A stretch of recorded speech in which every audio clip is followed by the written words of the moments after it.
Hey, so today I'm going to be discussing the rhetorical devices Edgar Allan Poe uses in his short story, The Telltale Heart.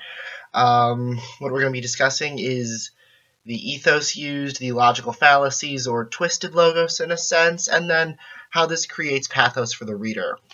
So the ethos begins with the narrator of the story trying to build his credibility to the reader, or audience in this case, through really making it seem like his careful steps for the old man's murder, his over-exaggeration of how long he said he took to put his head through a doorway, said it took him an hour, ridiculous, ludicrous, totally exaggerated, but he's trying to build this credibility with the reader.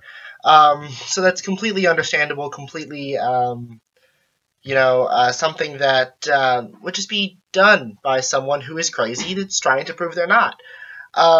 So this is also kind of a logical fallacy in a sense, because what seems completely irrational to the audience or to us as readers of the story, this hour to put a head in a doorway or killing an old man because of some sort of evil vulture eye, it's completely irrational, and yet the narrator, tries to rationalize this through this twisted logos that, like, the old man's eye is evil and that it's upsetting to him, and that so to take care of the problem, he's gonna murder the old man. Yeah, because that's completely rational and what a sane person would do, right?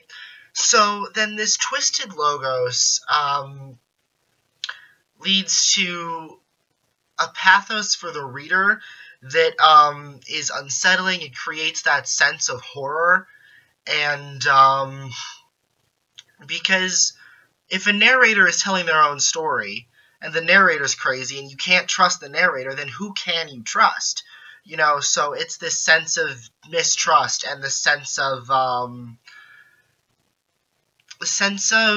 just uneasiness and unrest created by that mistrust that's created through the logical fallacies the narrator tries to make in trying to prove himself sane to the reader.